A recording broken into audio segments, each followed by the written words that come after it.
Attention! One day, the world-honored one ascended the platform and took his seat.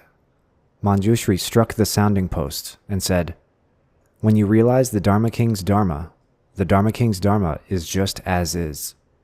At that, the world-honored one descended from the platform.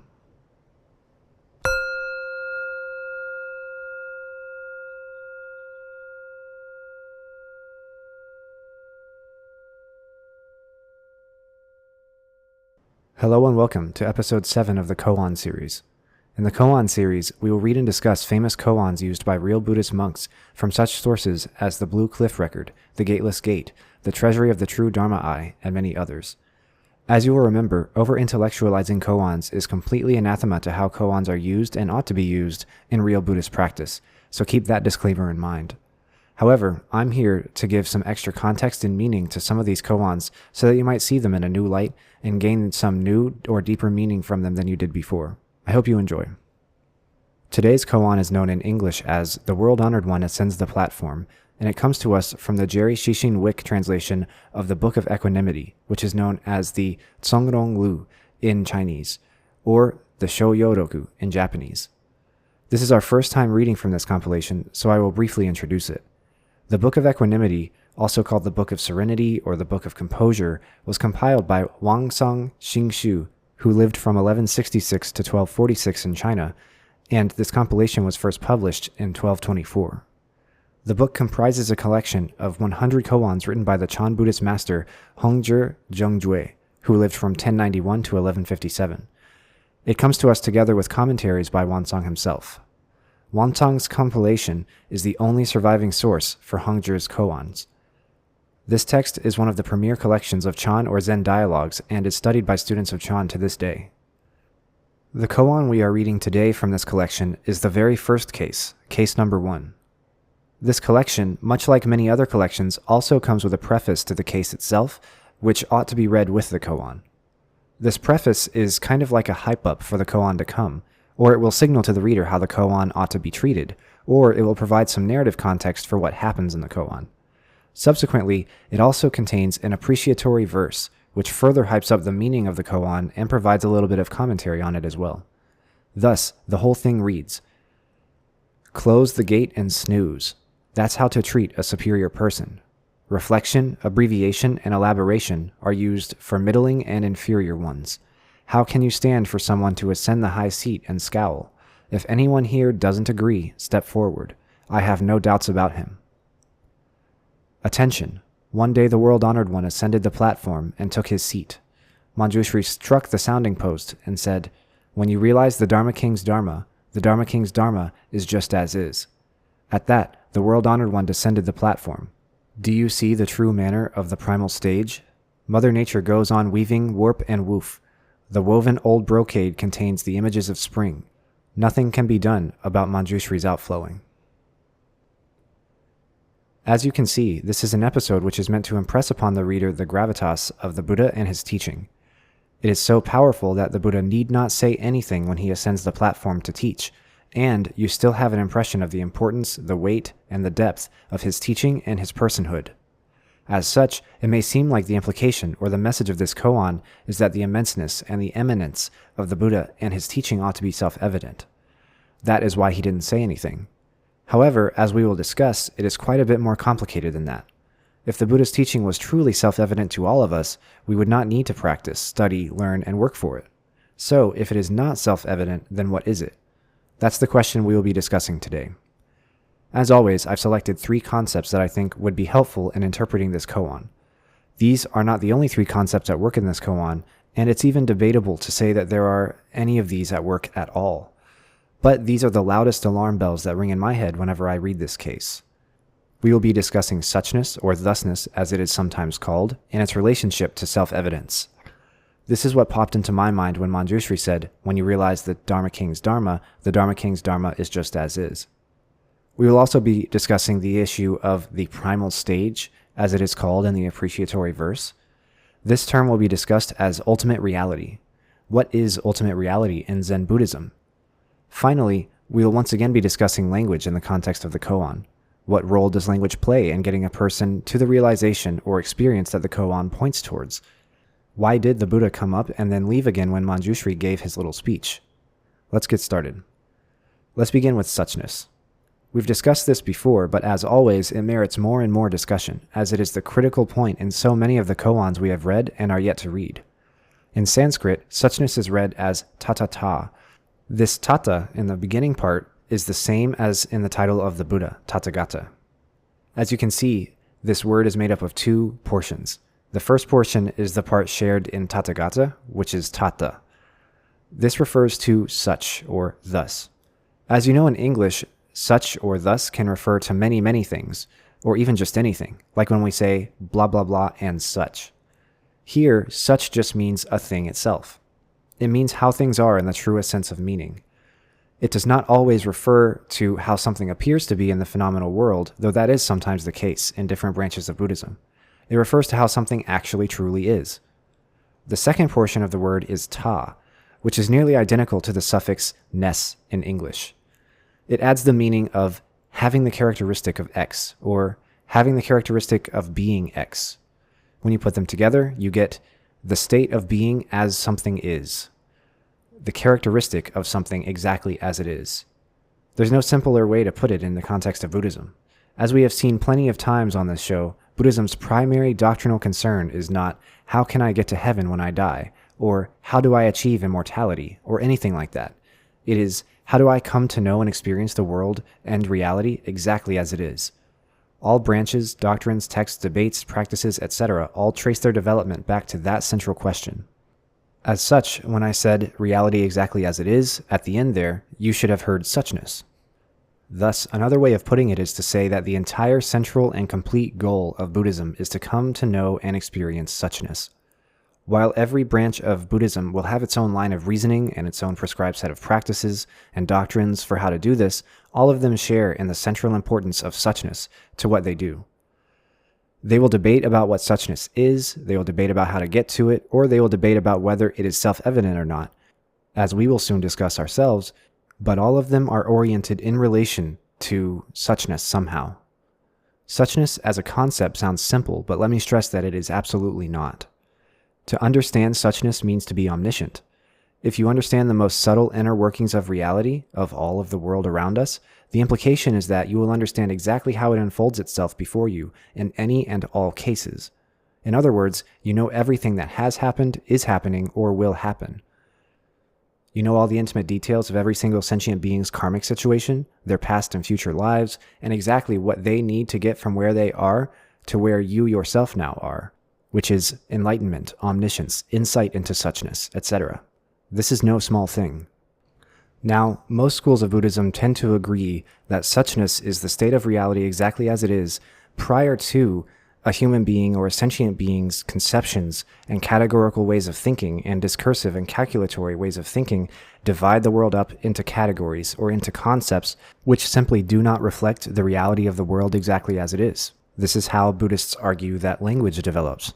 This is how Buddhists argue that conceptions and desire develop. It's because we come up with these ideas about the world which are either partially or even completely ignorant of exactly how the world is in front of us. As a result, the prescribed practice for fixing this sort of delusion or this sort of ignorance is to meditate and study and practice so that you can penetrate these delusions and penetrate this ignorance and actually experience the world exactly as it is, free of delusion, free of categorical thinking, free of ignorance. Now that we've established that suchness is understood to be prior to or beyond, however you like to look at it, this categorical thinking and the way that our senses divide things up into these incomplete conceptions and incomplete reflections of reality for the purposes of desire, which leads to suffering, then now we can introduce the question of whether or not suchness is self-evident. A great deal of debate has taken place among different branches of Buddhism about whether or not suchness is self-evident. It's definitely understood to be something fundamental, something that's like a bedrock of phenomenal reality. However, it's still an open question among different branches whether or not it's immediately accessible to a person in the midst of their regular daily life experience in samsara, or whether it's something that you have to uncover through practice, meditation, and study. Is wisdom and insight of some kind prerequisite to seeing it and to understanding suchness, Or is it possible that one can access it with no prior work or study as long as they do whatever is necessary to open up their daily life experience to it? A great deal of the task in Buddhism, in Buddhist practice, is to purify the senses, is to increase your karmic situation to such a good point that you are open and have the capacity to understand what reality actually is, exactly as it is. However, there are some schools which argue that this is not something that takes 3 Mahakalpas. This is something that can be done much faster. Some say it can even be done in an instant. So regardless of whether one thinks that it's something that you need to spend 3 Mahakalpas practicing in order to understand, or whether you think it's something that can be accessed immediately, there's still the open question about whether or not it's something that you can lose. Once you experience it once, are you locked into experiencing it forever? Or can you experience it once and then go back to your regular daily life experience? Once you experience it, is it something that you can forget? Is it something that you can lose? There are tons of questions surrounding this issue of suchness that are so hotly debated in various schools of Buddhism, and the unfortunate answer is that there really is no conclusive set narrative in any branch of Buddhism about what suchness is all about. One thing that many branches can agree on is that one's karmic situation determines how badly paved over their reality is whenever it's presented to them. In other words, if you have really bad karma, the distance between your daily life experience and an experience of suchness is greater than if you have good karma. However, suchness or insight into suchness, or even knowledge of suchness at all, is regarded as both a cause and an effect for enlightenment, meaning that if you have good karma, it is because you must know something about suchness, or you have an inherent Buddha-like nature, or you have some form of original enlightenment, and you work towards experiencing suchness by doing good work, practice, and study because you knew that that was the way to be. So this is kind of a chicken and an egg problem here. If you are improving your karma, if you have good karma, how can that be a result of already having some sort of experience with suchness if the goal of improving your karma is directed at having an experience with suchness? Which one comes first? To what degree does one influence the process of the other? There's no easy answer to that question. There's also another stream of debate which further complicates the issue. In this other stream of debate, the argument is that you have worked toward an experience of suchness or insight into it because you had faith that that was the way to be. According to some of the earliest and most influential Mahayana traditions, the cause and the effect for practice is faith, and the effect and cause for faith is practice. This issue of faith hasn't really come up yet in any of these koans, but it has come up in our regular episodes sometimes. We should remember that this faith is not blind faith, belief that something will work a certain way in the absence of evidence or a reason to think that it will work that kind of way. This is more like faith that because you have witnessed 2 + 2 = 4, you will always, always, always see 2 + 2 = 4. It is translated as faith, but it's much more like trust or confidence. Confidence that the world works the way that you understand it to work. In that sense, we shouldn't bring any of our Judeo-Christian biases into this word faith, because it just doesn't really work here. Anyways, in other words, faith can enter the fray as a means of being pointed in the right direction in the absence of original enlightenment or Buddha nature. If you don't have those things, then you can have faith that you can and will and do understand the importance of suchness, the centrality of suchness to phenomenal reality, and the level of suchness as being ultimate enlightenment. However, faith can also work to assist somebody if they do believe those things, if those things do exist. If they believe that they have Buddha-like nature or original enlightenment, then faith can help us whenever we doubt that we have those things, whenever we don't understand what those things mean, and whenever we don't believe in those things at all. Faith is the way that we can advance on the path in spite of those shortcomings, if we have them. So if we've talked about whether or not somebody understands suchness in the beginning or not, whether or not it is related to faith, or all of these other things, now we can finally start to ask the question, what about the self-evidence or lack thereof of suchness? Ultimately, it is an open question as to why the phenomenal world presents itself as defiled and impure if suchness is actually the central bedrock of all of reality. In other words, if we take for granted that once we strip away ignorance and delusion and categorical ways of thinking and perceptions and conceptions, then we will actually get to suchness, the way reality is exactly as it is. However, Why did we have to do all of that in the first place? Why, if suchness was all that there was in the center of all of this, did reality present itself as ignorant, deluded, defiled, impure in the first place? Can an impure effect come from a pure cause? The rest of Buddhist doctrine says no. Good begets good and bad begets bad in every single case. So, what is the answer? Here again, it appears to be a matter of faith, as we mentioned. You have to have faith that the bedrock of reality is pure and is suchness, even if the world around you does not present itself that way. There's also this issue of the unenlightened versus the enlightened perspective. If you hold the unenlightened perspective, then of course you think that reality presents itself as defiled and impure. However, if you have an enlightened perspective, then you understand that reality is suchness, even phenomenal reality, because there is no dualism between ultimate reality and phenomenal reality. However, how can you have enlightenment if you don't strive to dispel illusion, dispel defilement, dispel impurity, so that you can have an experience of a reality that is suchness? Yet another chicken and egg problem. As you can see, the debate on whether suchness is self-evident and to what degree it's self-evident is very complicated. In the context of the koan, Manjushri says, when you realize the Dharma King's Dharma is just as is. We can translate this in lay terms to say one of two statements. When you realize the Buddha's teaching, it has the characteristic of suchness. Or, when you realize the Buddha's teaching, it is suchness. One of these is much more of a bold idea than the other.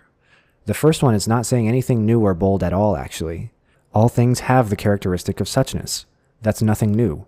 Everything in reality has the characteristic of being exactly as it is once you strip away defilement, impurity, ignorance, and delusion. Everything has the characteristic of how it is, and everything also has the characteristic of how it appears to be. The second statement, when you realize the Buddha's teaching, it is suchness, is a much bolder claim. It is claiming that the whole of Buddha's teaching, everything he has ever preached, said, done, taught, is suchness in various words or forms. When he taught the Four Noble Truths, that was suchness.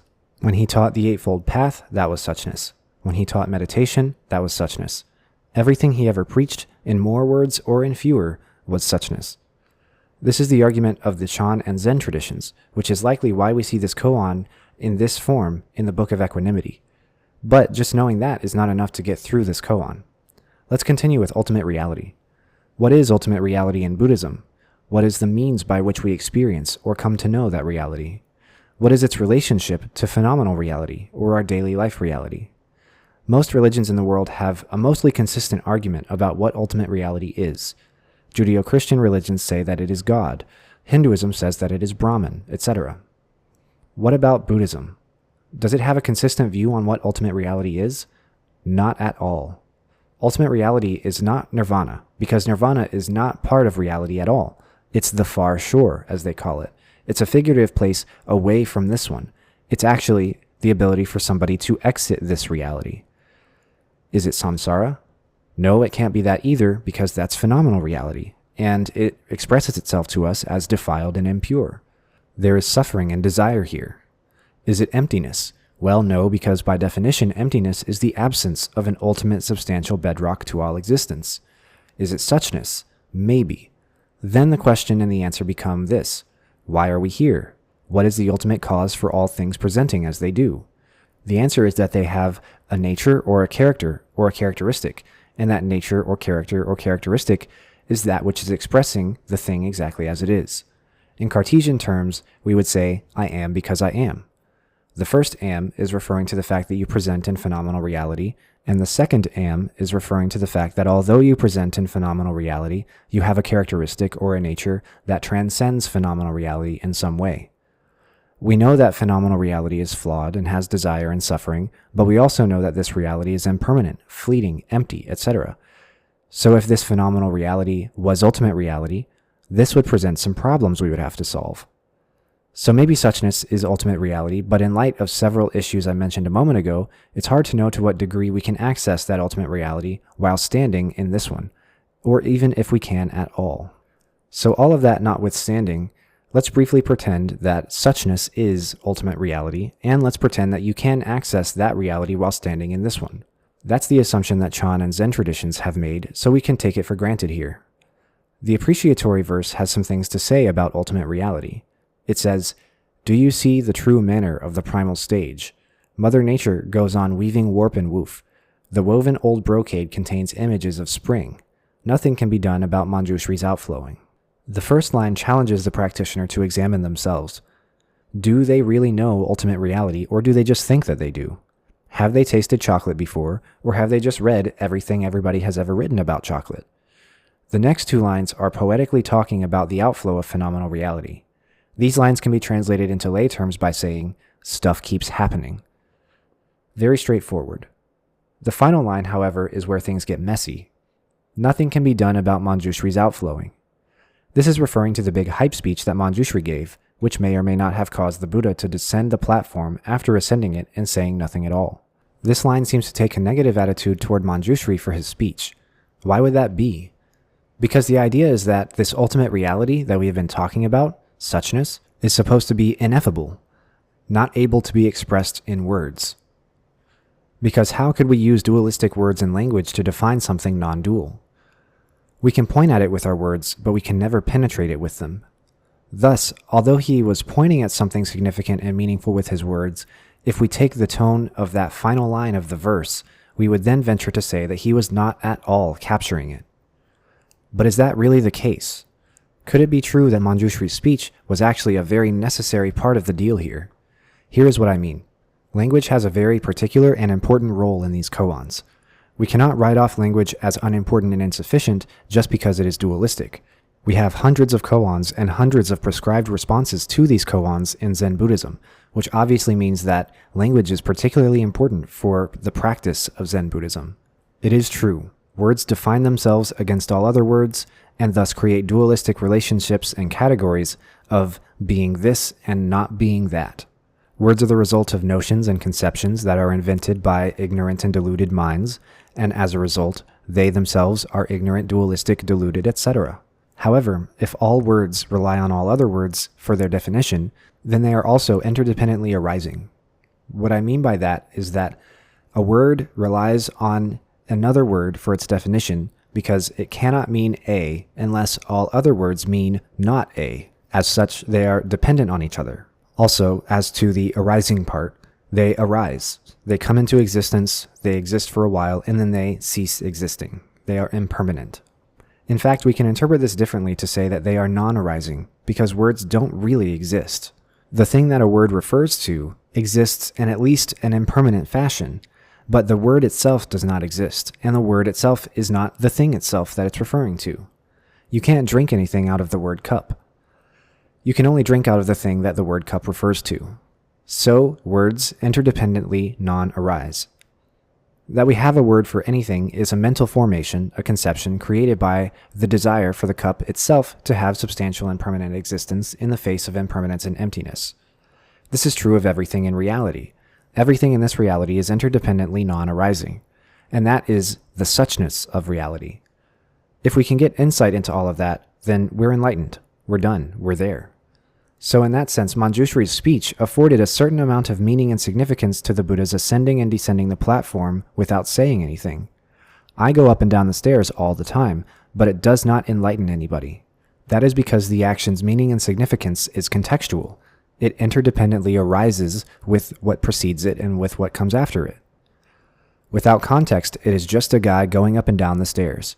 But with the context of what Manjushri said, with the context that the Buddha is enlightened and he has the 32 physical marks and the 80 secondary characteristics, and with the context that the assembly was there to hear the Dharma sermon, then the whole episode actually has a great deal of depth and meaning without having to have said anything.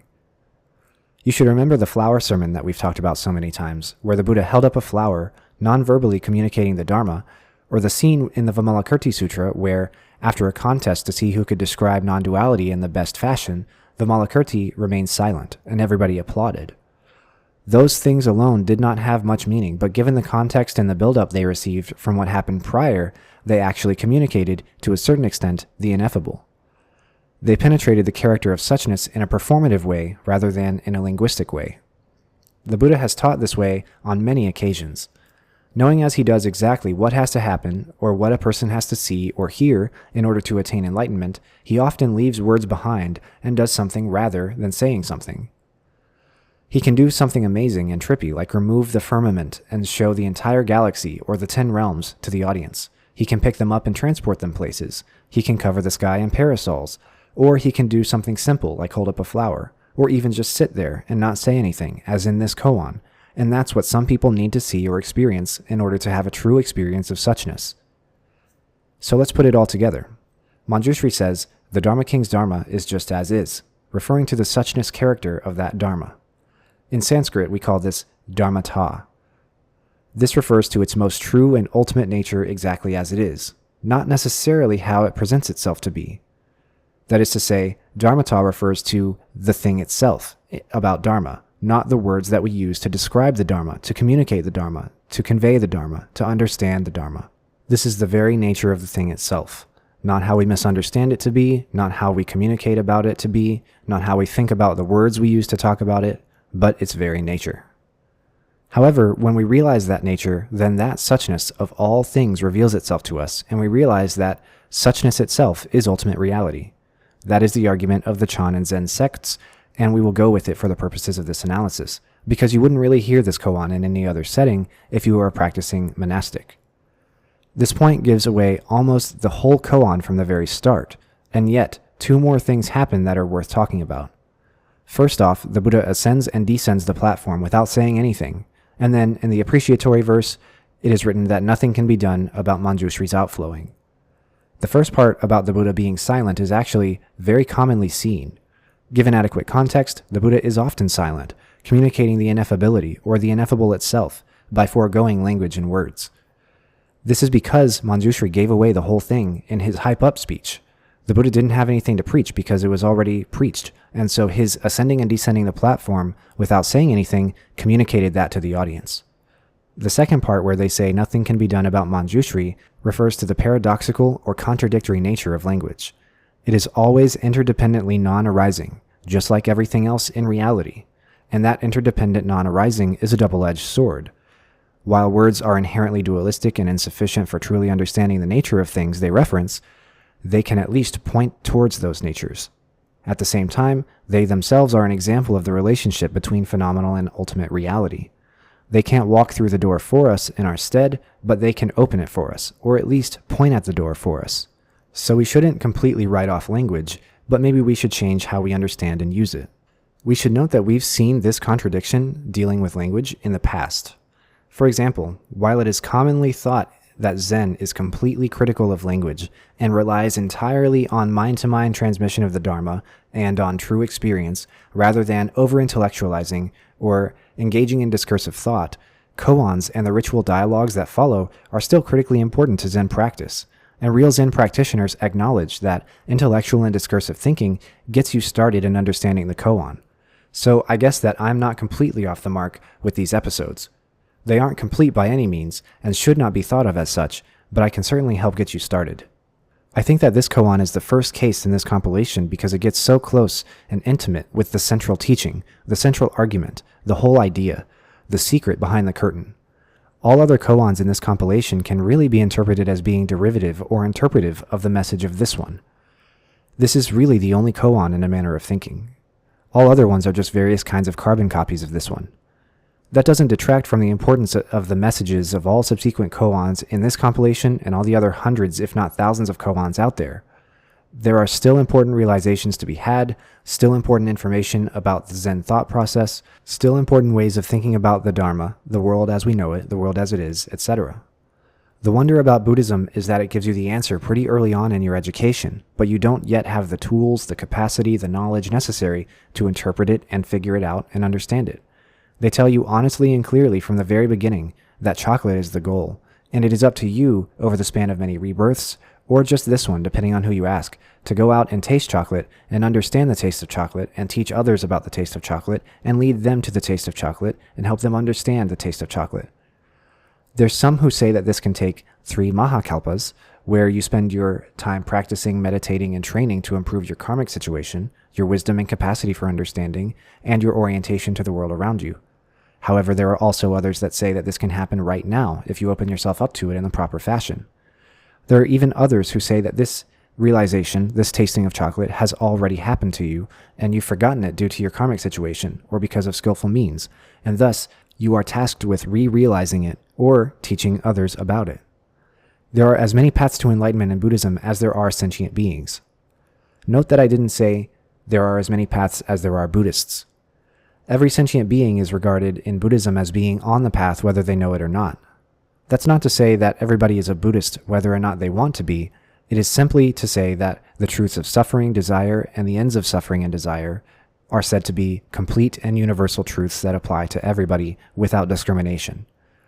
The idea is that people can advance or regress on the path and still be completely ignorant of the existence of the Buddha, but a threshold of non-regression on the path toward nirvana is crossed when they yoke themselves to the Buddha Dharma.